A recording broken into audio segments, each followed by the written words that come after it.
My name is Warren DeShields. I'm the Director of Food Services for Bridgeton Public Schools.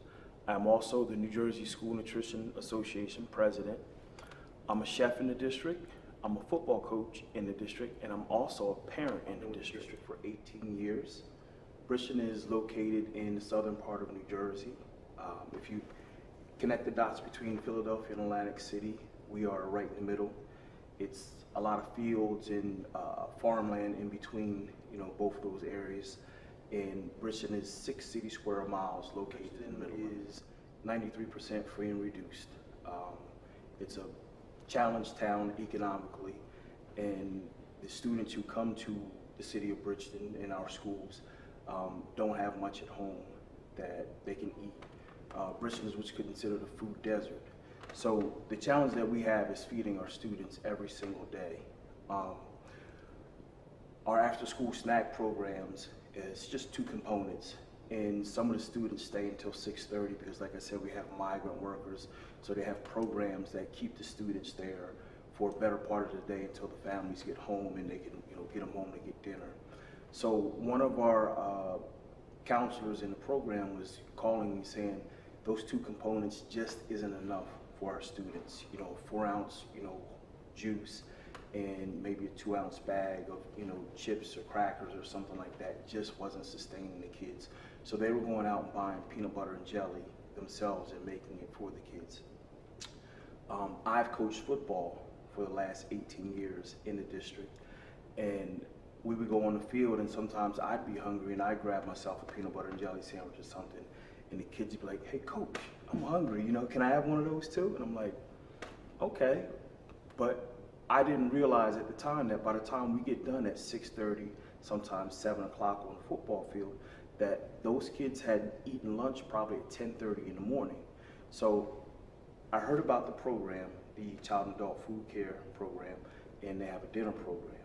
So what I wanted to do was try to bridge that gap and have the students be able to get something right after school to sustain themselves all the way through till the end of the day. Sort of walk me through this innovation from your first concept to the execution. So I was at LAC a few years ago, and a group from Detroit was there, and they told me about how they were doing the program and how they were feeding students who came into their district as well. Because when you're considered an at-risk city like Bridgeton is, any student that comes in, any child 18 and under that comes into the city can participate in the program free of charge without an application or anything. So I contacted our local state agency. I found out when the training was.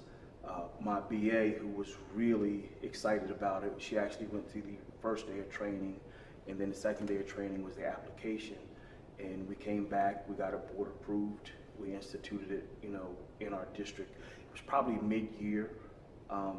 We hadn't had the approval of getting employees on and things like that, so I ran it in high school for the first 3 or 4 months by myself and one other small school that we have, just so I could see the ins and outs, the problems, the challenges that we would have, and really learn what the students need. Excited because I didn't know how they would take it. I announced that we would be having it, I put information out.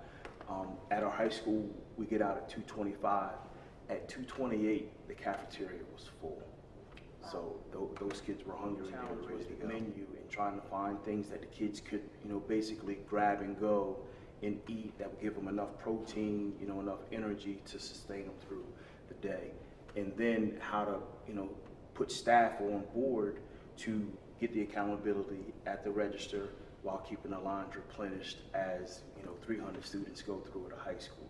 So it really took me setting up the line and trying to staff it with the different labor laws and overtime hours and things like that to make it work in the district. And it did. It took me a good 4 months to figure it out. What advice might you give another school nutrition operator who's maybe facing the same challenge and needs to innovate, or just might even want to try your idea, sort of replicate that blueprint? I would say really try and determine your need and how big it is. Talk to your stakeholders, talk to the employees, in your cafeteria, in your department, and find out if they're willing to work. talk to your principals, your teachers, your business administrator.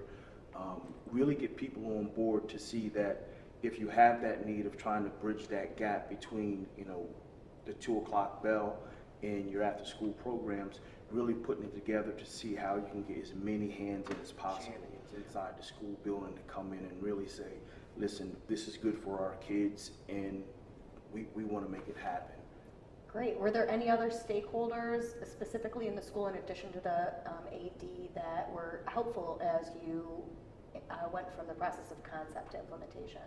The supervisors in the building, because there's a lot of after-school programs and they have to coordinate getting those programs down to the cafeteria, where before, when they were just in the after-school snack program, they would just come pick up a bag and then go back to their classroom. Now they come down to the classroom and they eat, you know, and it takes a little bit more time for them to get that process done. So the administration and the coordinators in the building, you know, showing them that, you know, your program may only go till, you know, 4:30 per se, only an hour, but it's still vital that the students get that meal, you know, before they go home. Great. And what we like to tell parents too is, you know, by having these kids, you know, come in and participate in this program, if they're not getting home till 6:30 or so, we're bridging that gap in between them eating, and they may not have to spend so much money on dinner if they haven't cooked or done something, you know, to help out. Great. Thank you so much for answering these questions for me. No problem. It's my pleasure.